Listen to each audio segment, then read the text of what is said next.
A la sombra del Vesubio, la región de Campania atesora las esencias más puras del Mediterráneo. Cada época, cada imperio, ha dejado su huella de manera caprichosa en esta tierra del claroscuro, elegida por los dioses y los grandes viajeros.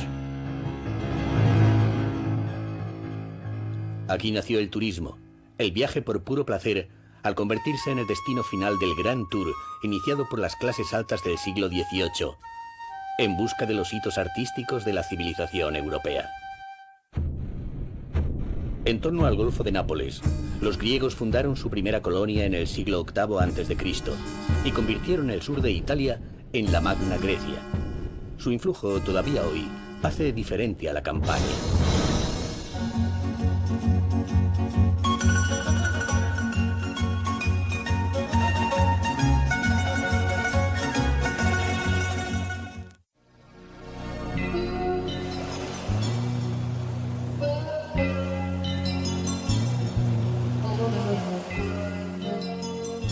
El sur de la península de Sorrento guarda una de las costas más famosas del mundo. En ella pervive un concepto del ocio y del placer, en el que se dan cita todas las artes para crear una estética depurada unida a la naturaleza.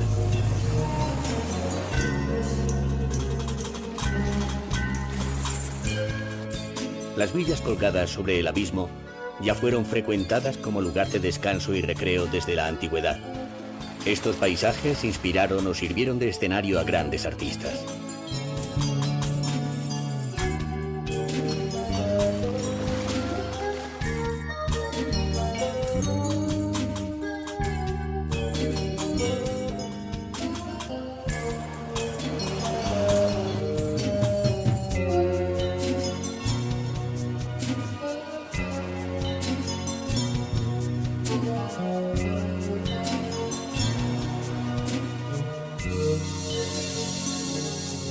Positano forma parte de la geografía del lujo, con gentes que utilizan las calles como pasarelas y apuran la fiesta de vivir en reuniones privadas en las grandes villas. Famosos de todos los tiempos descansaron en estas villas. Se sintieron atraídos por la belleza agreste que había inspirado a tantos artistas y no dudaron en difundirla por el mundo entero.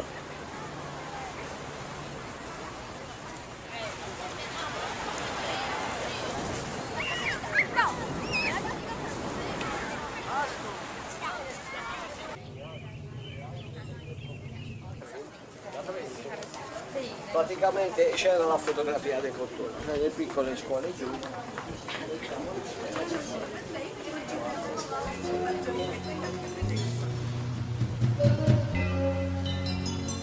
Frente a Positano, las islas Ligali representan para la mitología egea los cuerpos de las sirenas Ligea, Leucosia y Parténope, que intentaron seducir a Ulises sin lograrlo, según cuenta la Odisea. Otros, como Rudolf Nureyev o Eduardo de Filipo, no lograron escapar a los encantos de estas islas y fueron sus propietarios.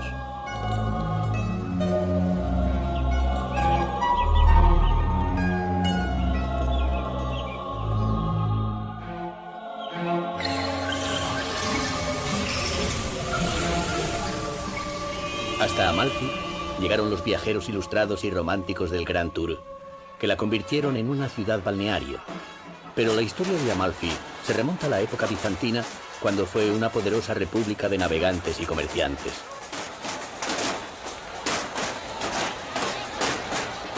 En memoria del antiguo esplendor, desfilan por sus calles los representantes de las antiguas repúblicas.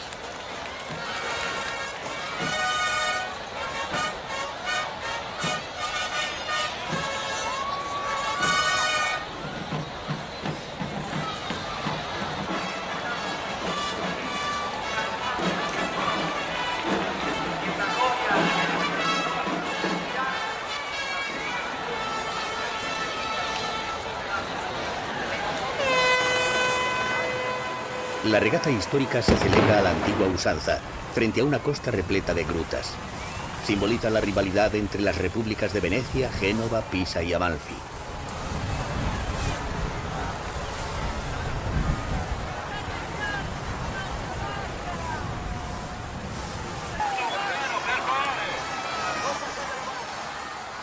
Esta vez La suerte ha hecho justicia a este pueblo de grandes navegantes y los amalfitanos son los ganadores.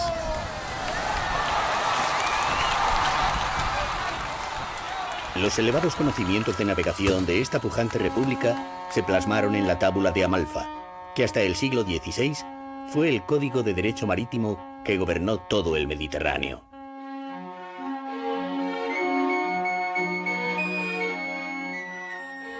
El comercio entre Occidente y Oriente tuvo un fiel reflejo en la estética de la ciudad, donde se mezclaron dos mundos armoniosamente. En el Duomo de San Andrés se funden la sobriedad heredada de Roma y la imaginación bizantina.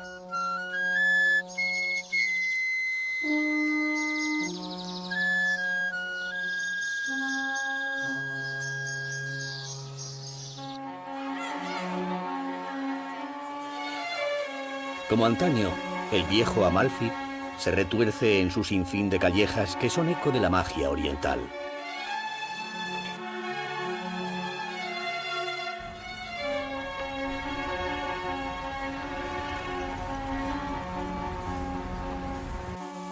Intramuros se guardan secretos y tradiciones de un tiempo que los amalfitanos se encargan de que no termine de pasar. Entre ellos, la fabricación de un papel de calidad, siguiendo los métodos utilizados por los árabes en época de la República Amalfitana.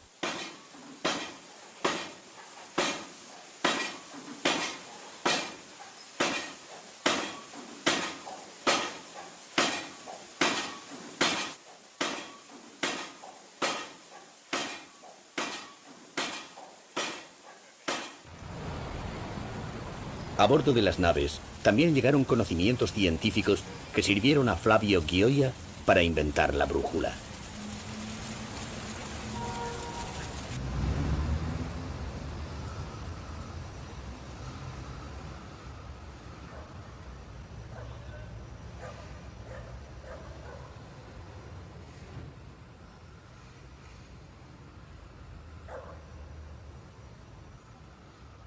Amalfi y Ravello mantienen la atmósfera de lujo de los comerciantes medievales que levantaron sus palacios asomados al mar. De las veladas musicales de antaño proviene el gusto por los conciertos en los mismos jardines.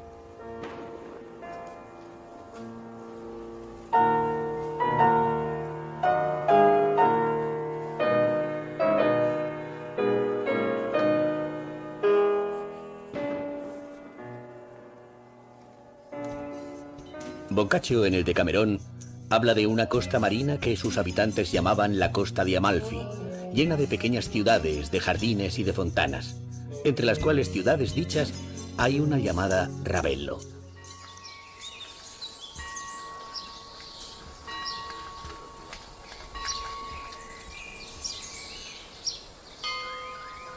Huéspedes ilustres disfrutaron de este exquisito palacio construido en el siglo XIII por un rico comerciante que se convirtió en pirata, Landolfo Ruffolo. Wagner se inspiró en Villa Ruffolo para componer el segundo acto de Parsifal.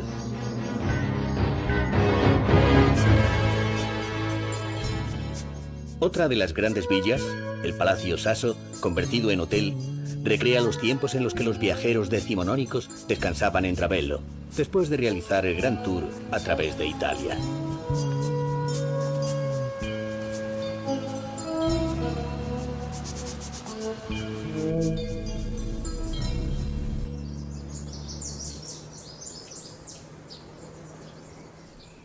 Ravello está más cercano al cielo que a la costa, como dijo André Gide.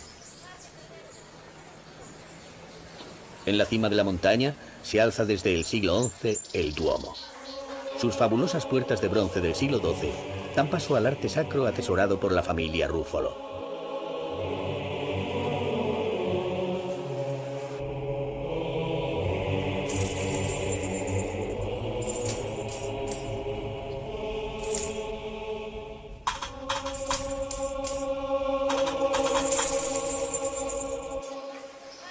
La fama internacional de Ravello no altera la vida tranquila de los habitantes que se reúnen en la Piazza Vescovado.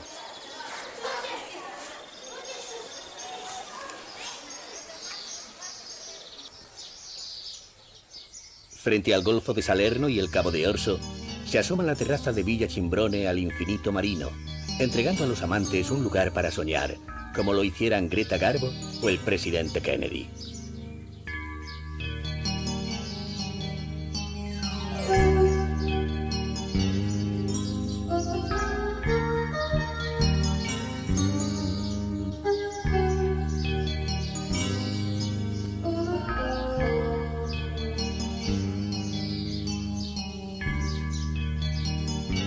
La costa amalfitana posee una belleza repleta de la sabiduría dejada por los ibaritas de todos los tiempos que en ella habitaron. Una riqueza que tiene tanta fuerza como la radiante humildad de unos limones, celebrados como una obra maestra de la naturaleza. Sfosato amalfitano, il migliore della Campania, nominato con Sfosato amalfitano. Es el mejor de la Campania. Conocido por su sabor, por su calidad, es muy apreciado y tiene un perfume intenso. Con él se hace el limoncello. Se pueden hacer ensaladas, se pueden hacer con azúcar. Además posee más vitaminas que el de Sicilia. Es muy bueno.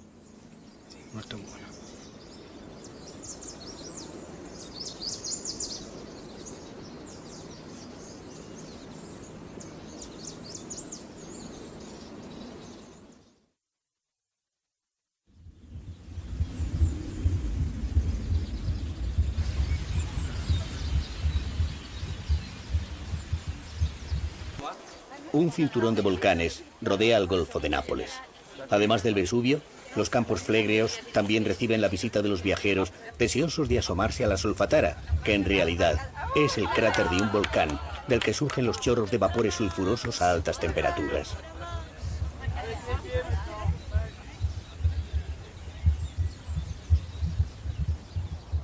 Virgilio sitúa junto al lago Averno las puertas del infierno, y hasta este cráter cubierto de agua llegaban los peregrinos para venerar a las divinidades de ultratumba. El antro de la Sibila fue uno de los mayores centros de peregrinación del mundo antiguo. Virgilio recomendó a Eneas que fuera a consultarla. En cuanto llegues y te acerques a la ciudad de Cumas, a los lagos divinos, al ruidoso Averno de los bosques, verás a una profetisa delirando que canta los destinos bajo la profunda roca y confía las hojas, signos y nombres.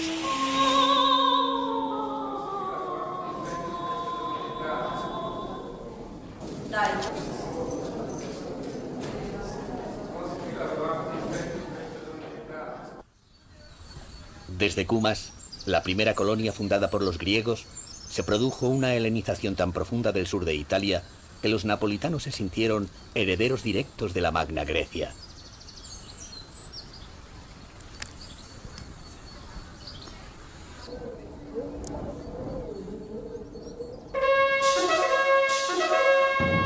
La cercana Pozzuoli fue base de la flota romana en el Mediterráneo, y en torno a ella, los grandes patricios levantaron sus villas, deseosos de disfrutar de los placeres del Golfo de Nápoles.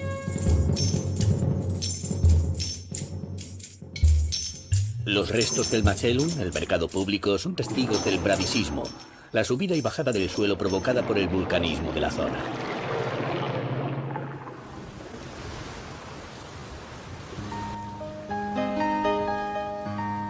Siguiendo la costa hacia el sur, en Paestum, los griegos alzaron los mejores templos del dórico arcaico. Ante ellos, los viajeros del Grand Tour pasaban horas leyendo a los autores clásicos y se impregnaban de la armonía entre la arquitectura y la naturaleza.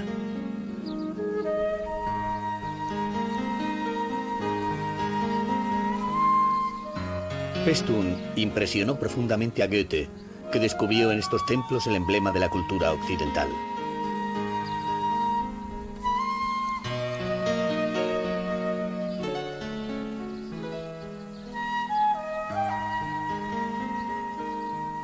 Alcanzar la proporción interna del ser humano y de sus obras fue el gran reto logrado por estos griegos que representaron en la tumba del nadador el paso de la vida a la muerte, como un hombre que salta sobre el otro mundo.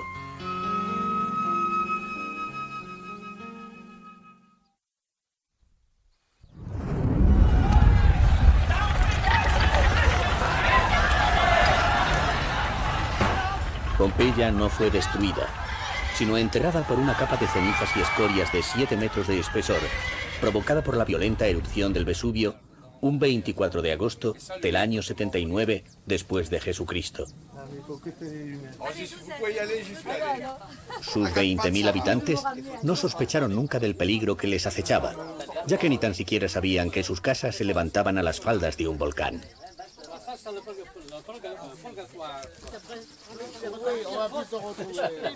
Cuando en el siglo XVIII se iniciaron las excavaciones por orden de Carlos de Borbón, el rey ilustrado, se encontraron con una ciudad que había sobrevivido al paso del tiempo. La panadería y la taberna podrían seguir en funcionamiento.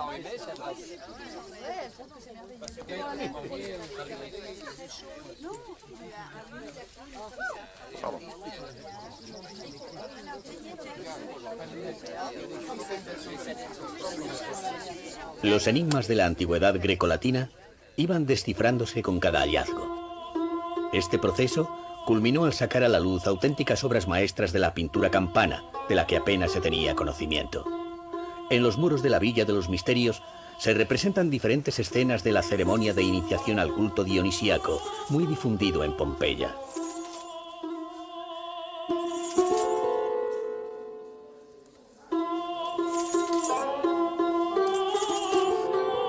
Europa quería copiar la cultura romana y Pompeya se puso de moda.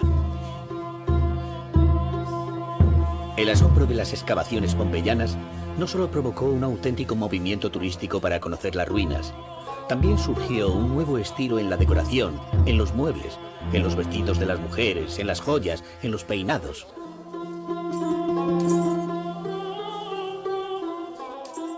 Las tiendas, los hoteles, los baños y hasta la calefacción de las casas permiten resucitar la vida de hace 2000 años. Hasta las artes amatorias y el comportamiento sexual de los pompeyanos salió a la luz al excavarse el lupanar, que ahora tiene muchos más visitantes que entonces.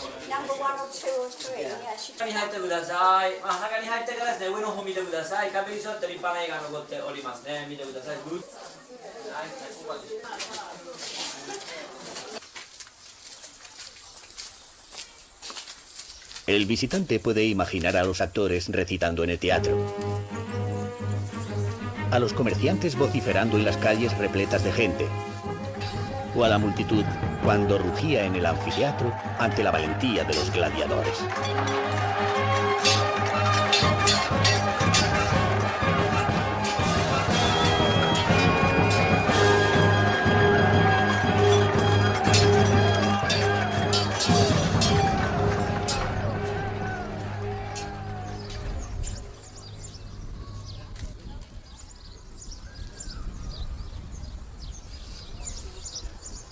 Después de contemplar Pompeya, la ascensión al Vesubio se vuelve una obligación, como antaño lo fue para los viajeros del Gran Tour. Pero el gran señor del Golfo de Nápoles no ha dejado de despertarse a lo largo de los tiempos.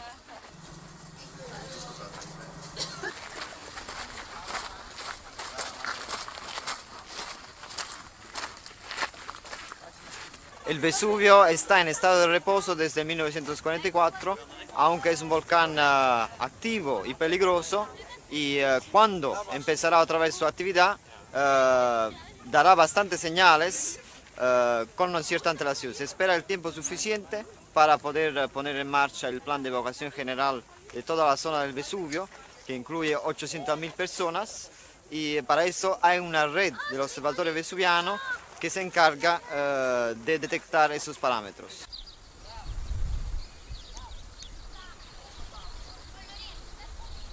La cercana Herculano era una ciudad residencial de pequeño tamaño y lujosas villas. Dejó de existir en la misma erupción que asoló Pompeya, al ser sepultada por el lodo. Se piensa que buena parte de sus habitantes tuvieron más suerte que los pompeyanos y lograron escapar.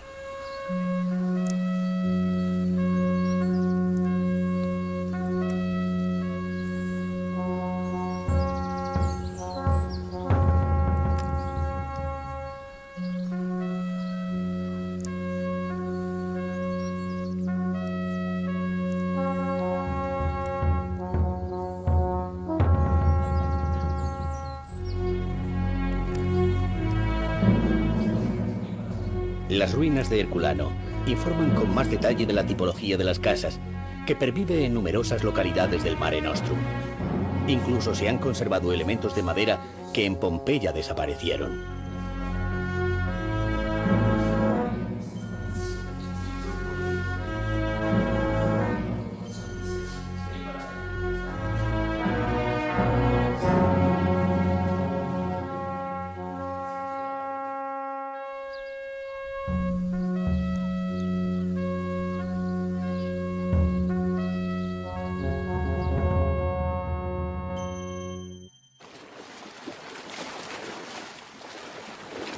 Nápoles crece prisionera entre las montañas y las aguas del Golfo, a la sombra inquietante del Vesubio, que solo está a 12 kilómetros de distancia. Para muchos, la capital del profundo sur italiano resulta una ciudad portentosa, donde los griegos dejaron los rasgos de su cultura y su carácter, y los romanos su gusto por el lujo.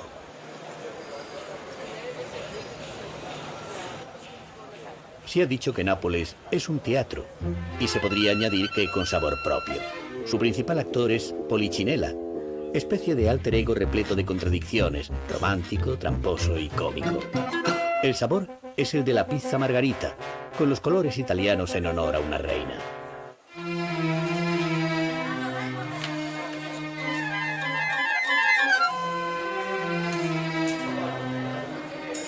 De los viejos cafés literarios frecuentados por los viajeros del Grand Tour, sobrevive Gambrinus.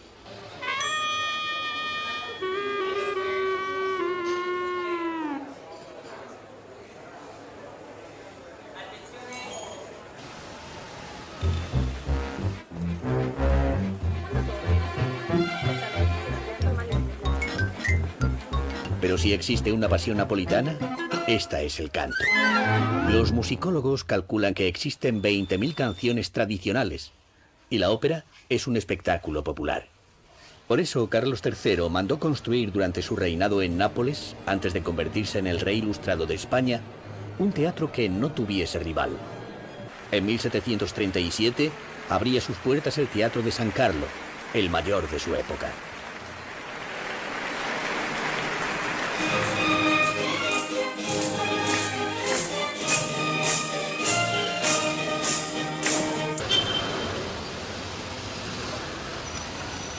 El gusto por la vida pública llevó a los napolitanos a transformar la calle en un palacio mediante la Galería Umberto I, levantada en plena Belle Époque para celebrar la unidad italiana, que ponía fin al secular dominio de Nápoles por dinastías extranjeras.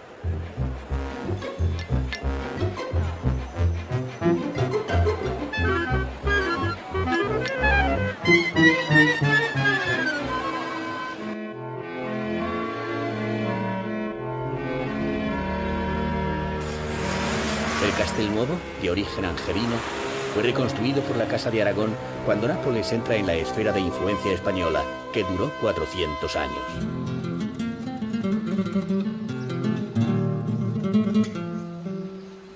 El castillo protegía el Gran Puerto, que es el corazón económico de Nápoles, visitado por los ferries y por los paquebotes de lujo que realizan cruceros turísticos por el Mediterráneo.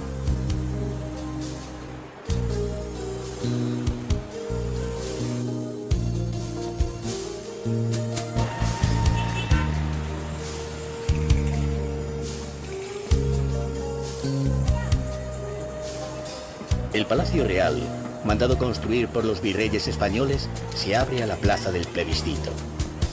Carlos III, el rey albañil, contagió a sus sucesores la fiebre constructiva y la capital del reino de las dos Sicilias rivalizó en lujo con otras capitales europeas.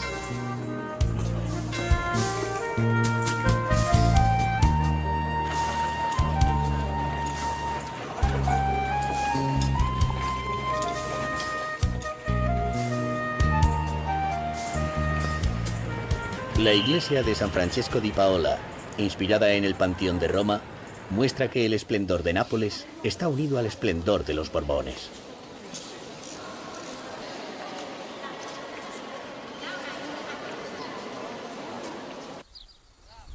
Situado al norte de la ciudad, el Palacio de Capodimonte, mandado construir por Carlos III, se hizo célebre por ser uno de los primeros museos abiertos al gran público.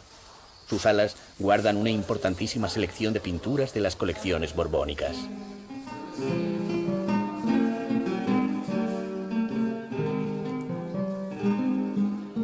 Acostumbrados a los contrastes violentos de luces y sombras, los napolitanos aclamaron La flagelación, obra cumbre de Caravaggio.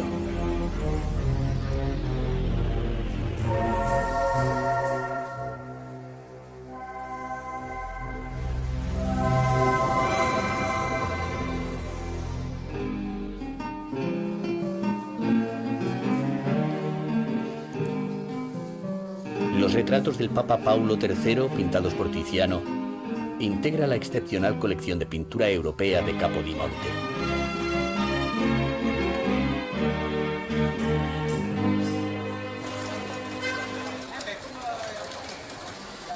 El eje de Spacanapoli, es decir, Partenápolis, avanza rectilíneamente atravesando la zona más antigua, cuyo trazado coincide con la planta de la ciudad greco-romana, un barrio repleto de palacios e iglesias como el Gesù Nuovo.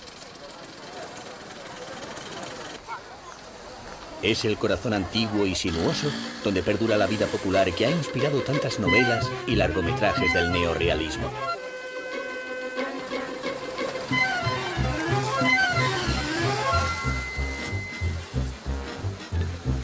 A pocos metros, el claustro de Santa Chiara ofrece una de las imágenes más conocidas de Nápoles y un auténtico remanso de paz frente al ajetreo incansable de las calles.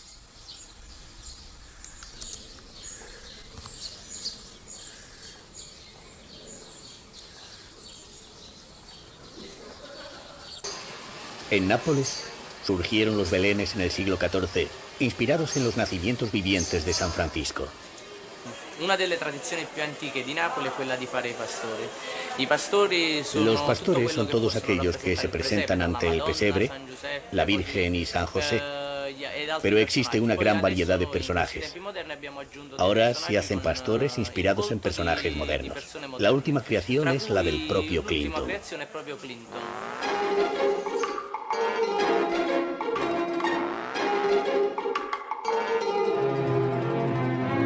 Desde Nápoles la tradición belenística llegó a España. Notables escultores intervinieron en los belenes, como el de San Martino.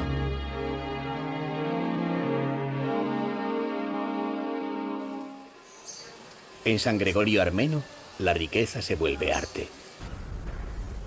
La complejidad y la grandiosidad escénica del barroco conquistó el gusto de una sociedad que guarda intramuros un lujo desorbitado.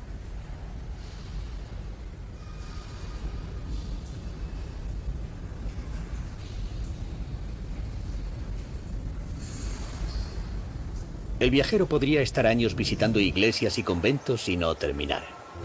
Reyes y nobles fueron mecenas del arte sacro para dejar constancia de su riqueza. El Cristo velado de San Martino muestra su profundo conocimiento del arte. La familia de San Severo también levantó su iglesia. El príncipe de San Severo, Raimondo di Sangro, fue un científico incomprendido que tuvo fama de alquimista. El pueblo le acusó de haber convertido en materia sólida la sangre y las vísceras de varios jóvenes, entre otros horribles experimentos.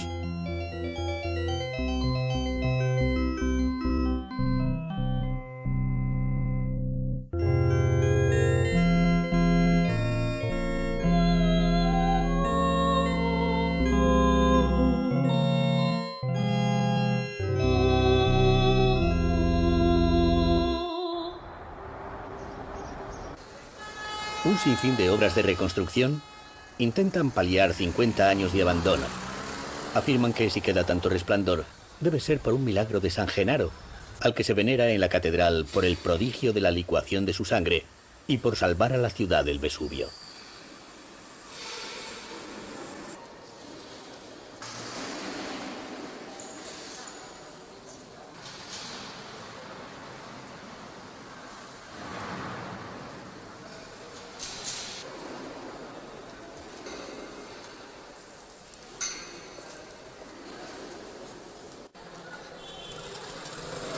Entre el miedo a las fuerzas telúricas indomables y el histórico sometimiento a los monarcas extranjeros, el napolitano ha creado sus propias claves para seguir viviendo a su manera, con su código secreto y un complejo entramado de supersticiones. Nápoles convierte los contrastes en belleza. Contrastes que inspiraron a Caravaggio en su obra del Monte de la Misericordia, al pintar la belleza sobrenatural emergiendo de una penumbra repleta de densidad y misterio.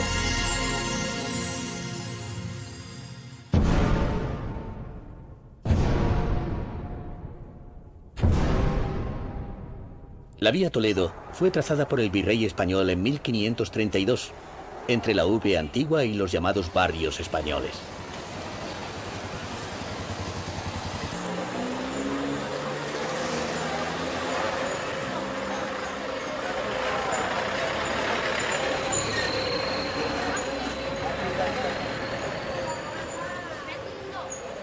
En Vía Toledo, cada palacio tiene una historia. En el Palacio de Barbaya, Rossini fue secuestrado para que terminara de una vez de componer Otelo. Nápoles asciende por las colinas adaptándose a una orografía complicada hasta alcanzar la cima de Vomero, ocupada por el castillo de San Telmo y la Cartuja de San Martino, ambos levantados por los angevinos en el siglo XIV.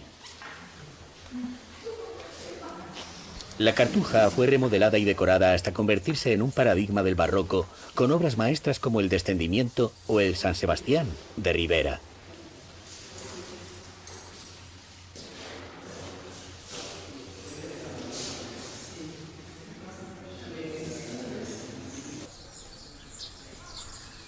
Los claustros de la Cartuja recuerdan que al final de tanta belleza aguarda la muerte. Mientras llega, los actos más cotidianos de la vida napolitana tienen como telón de fondo una arquitectura prodigiosa.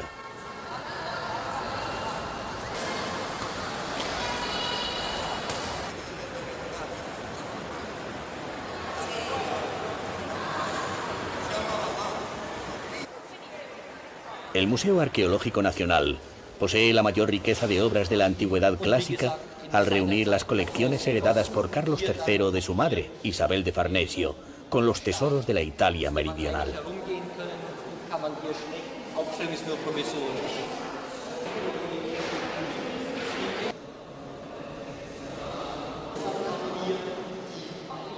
El toro Farnesio y el Hércules Farnesio fueron encontrados en las romanas termas de Caracalla. La lucha entre Alejandro el Magno y Darío III alcanza la maestría absoluta del arte del mosaico. El gabinete erótico muestra el naturalismo de los frescos pompeyanos que decoraban los dormitorios patricios y el lupanar. Pompeya permitió conocer la perfección alcanzada por la pintura clásica, desaparecida en otros yacimientos.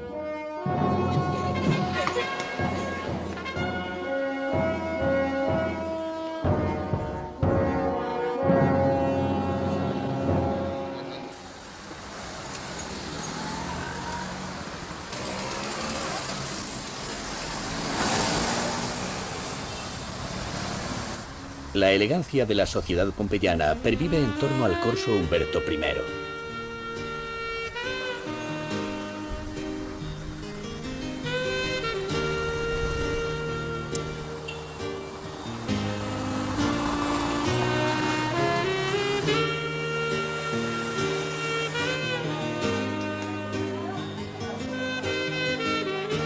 El gusto por la moda sigue tan vivo en Nápoles como hace un siglo, cuando la alta sociedad se paseaba frente al templete armónico y construía sus villas en Posílipo, en los mismos lugares donde vivieron Cicerón y Virgilio.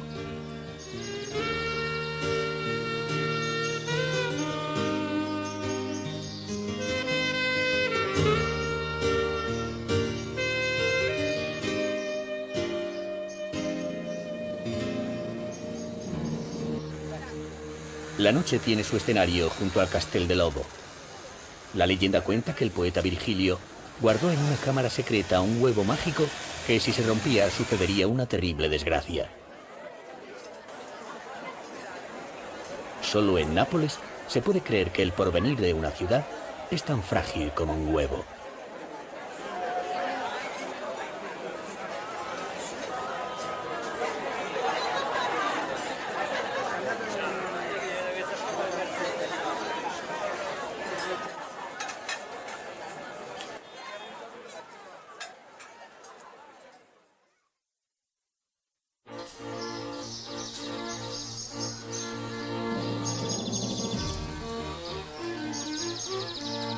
A la espalda de Nápoles, Carlos III eligió Caserta como el lugar adecuado para levantar una residencia de verano que alejara a la corte del calor húmedo del litoral. La fábrica de telas de seda de Casino Belvedere fue otro empeño personal del rey ilustrado, en las que se aplicó los adelantos técnicos de la época y una modélica organización del trabajo.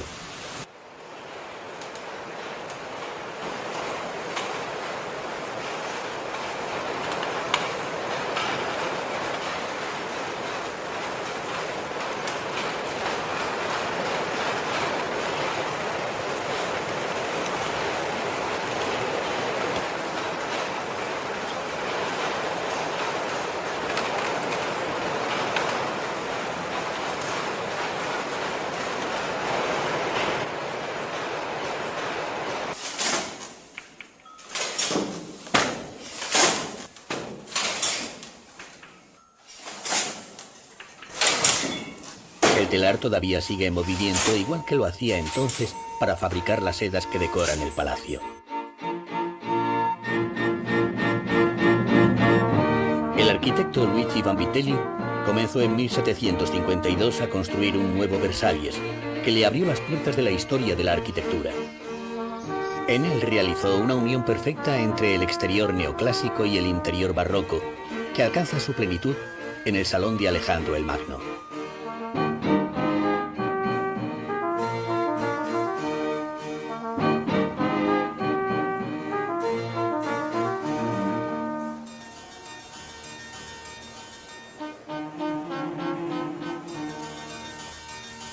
La Capilla Palatina es un homenaje al Palacio de Versalles. En sus columnas se aprecia la destrucción sufrida durante la Segunda Guerra Mundial.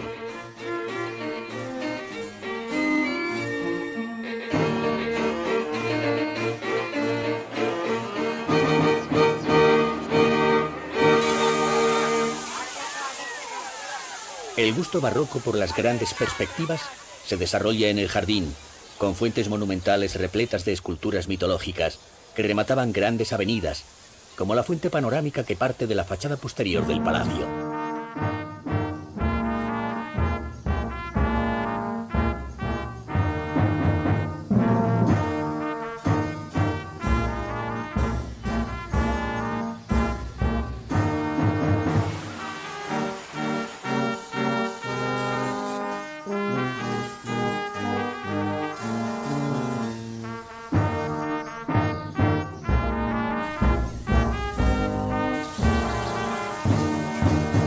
Muy cerca del palacio, el visitante podrá recorrer las calles medievales de Caserta Vieja y su catedral de San Michele, que pertenecen a una mezcla de los estilos románico, bizantino, normando y árabe.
El arco de Trajano adornaba la entrada en Benevento de la Vía Apia, que unía Roma con Brindisi en el extremo sur de Italia.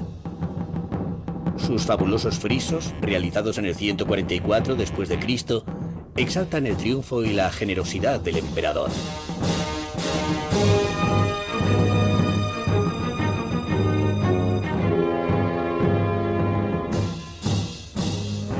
El teatro que mandó edificar el emperador Adriano acogía a 20.000 espectadores y en la actualidad sigue funcionando. Muy cerca se levanta la iglesia de Santa Sofía, que fue construida en el siglo VIII por los longobardos, que dejaron una huella imborrable en Benevento.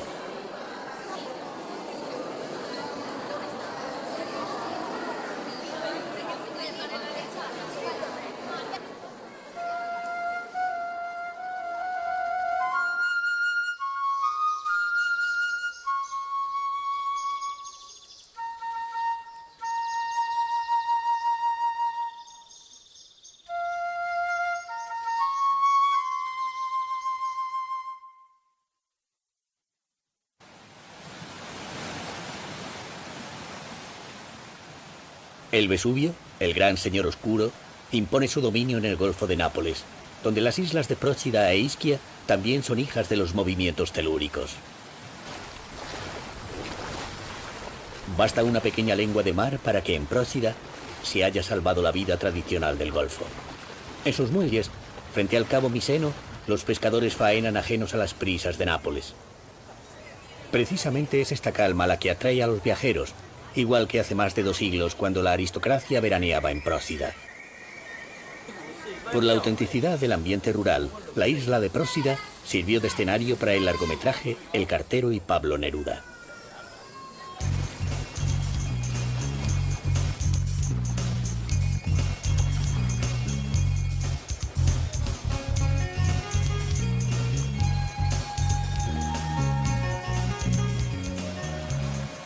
La vecina isla de Ischia es la más extensa del Golfo de Nápoles. En ella vivió desterrada Vittoria Colonna, la mejor poetisa del Renacimiento que mantuvo una profunda relación con el genial Miguel Ángel.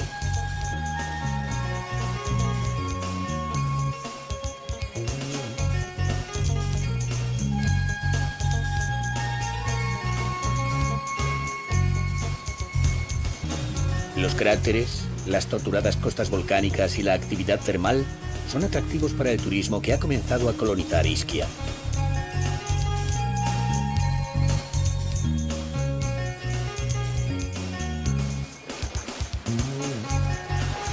En busca del sol y la playa, llegan numerosos viajeros que recuerdan sorprendidos que Ibsen escribió aquí Peer Gynt.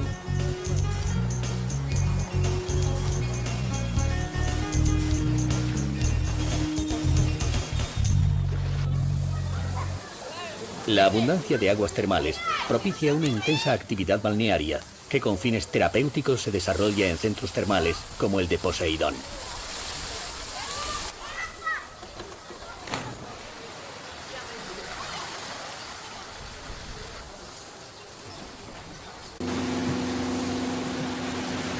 Como pie de Maradona, ha sido bautizada esta formación rocosa, ya que en el Golfo de Nápoles no todos los dioses son de la antigüedad.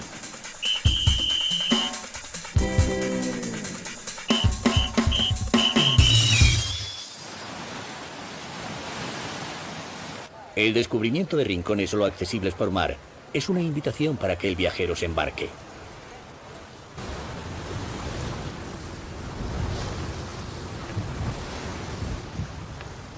Frente a las islas, la costa de Bacoli pertenece a las tierras peninsulares de la zona volcánica de los Campus Fleegreos.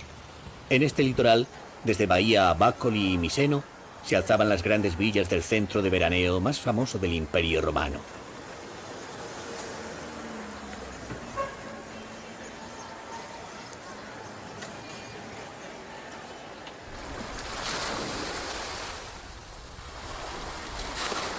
La tumba de Agripina en Bacoli es en realidad una villa romana.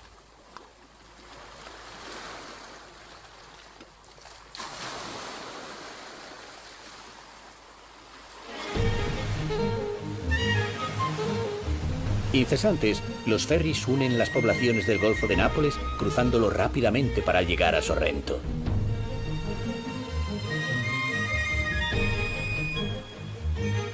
El Golfo de Nápoles tiene en la meridional Sorrento un final brillante. La Plaza Tasso, dedicada al genial poeta del Renacimiento, es el centro neurálgico del Sorrento antiguo. De ese dédalo de calles medievales repletas de palacios bizantinos y de claustros silenciosos, como el de San Francisco de Asís.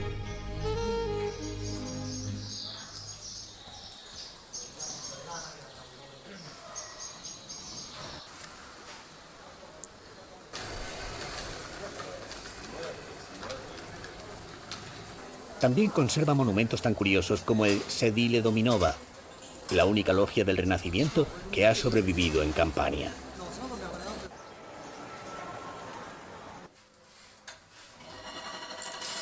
Hoy como ayer, los artesanos de la marquetería mantienen esta antigua técnica traída por los árabes, que cobró un auge espectacular durante el Renacimiento.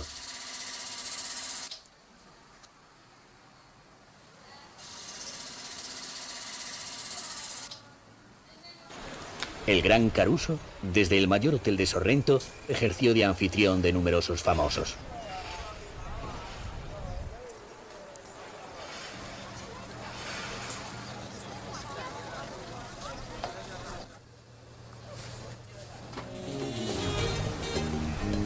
Desde el siglo XVIII, muchas de las personalidades que visitaron la isla de Capri se detuvieron en Sorrento, haciendo crecer la buena reputación de sus costas peninsulares.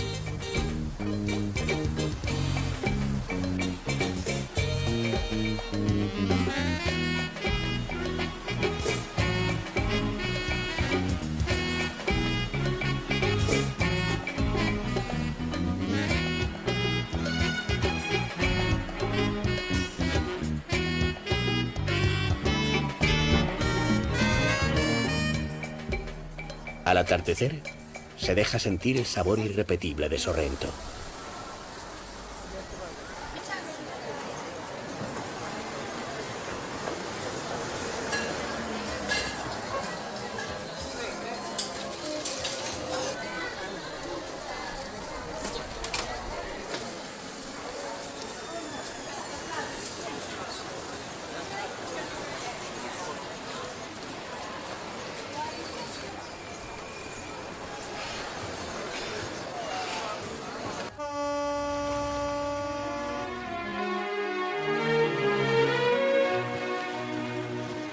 Un breve trayecto lleva a la cercana Capri.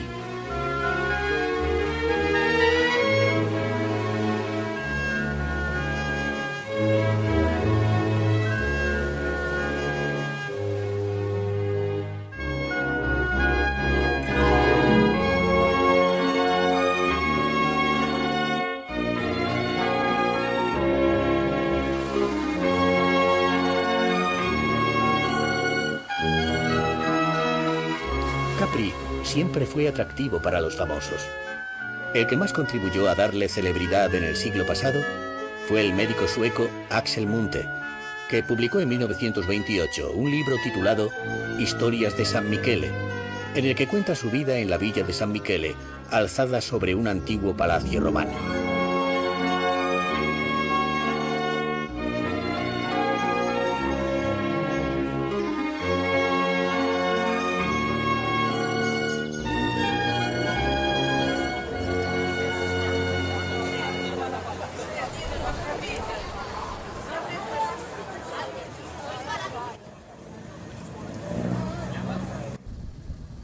La isla de Capri no tiene un origen volcánico.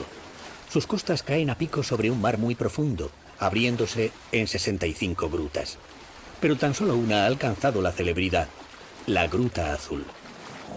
Come possono vedere, ci sta molta gente che arriva tutti i giorni qua. Una media di 2000 persone al giorno d'estate. Según la leyenda, el emperador Tiberio la convirtió en su piscina privada y los viajeros de todos los tiempos han querido disfrutar de ella. La Grotta Azzurra, diciamo, per noi è tutto, ma anche per la gente che viene a Capri.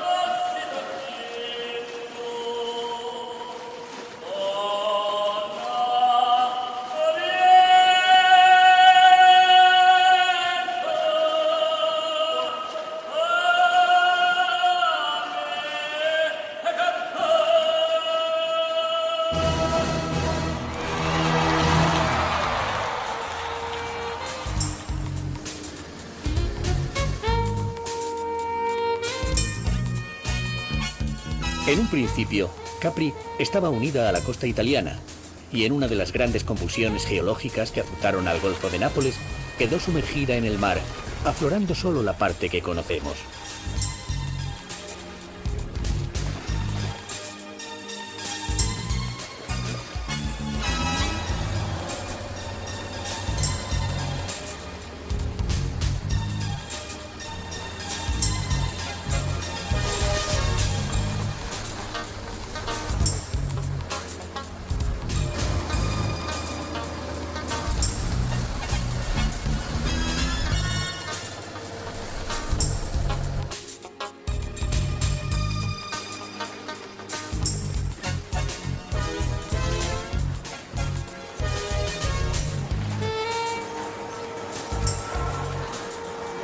Durante todo el año, hay gentes llegadas de medio mundo ocupando las terrazas de los cafés de la Piazzetta. Oscar Wilde vino a la isla invitado por Axel Munthe, que ejerció de anfitrión de Capri, y se sumó a la larga lista de admiradores extranjeros que en ella crearon y descansaron. Rilke, Graham Greene, Mendelssohn, Debussy y todo un grupo de actores norteamericanos, Clark Gable, Jack Lemmon o Joan Crawford.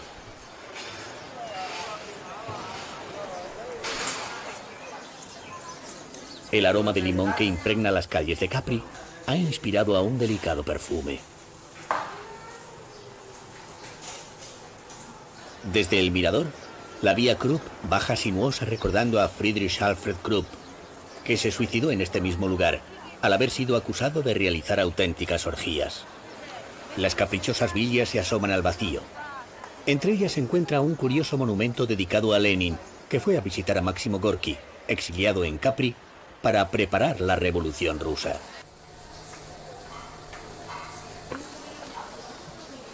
No cabe duda que Tiberio sí organizaba orgías en Villa Iovis, la mayor y más lujosa de las villas construidas en la isla por el emperador. La villa constaba aproximadamente de 300 habitaciones que ocupan una superficie de 7.000 metros cuadrados.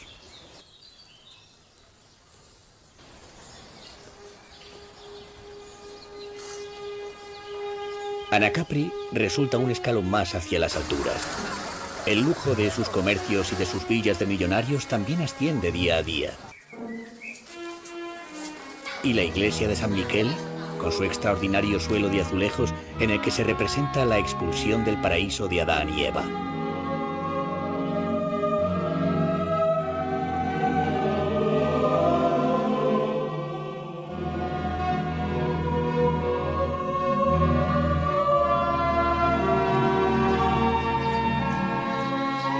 Tal vez el Vesubio, con su amenaza de destrucción y fuego, ha sido el motor que ha impulsado a crear una personalidad y un estilo de vida fuerte y placentero, que ofrece a los visitantes las esencias del Mediterráneo.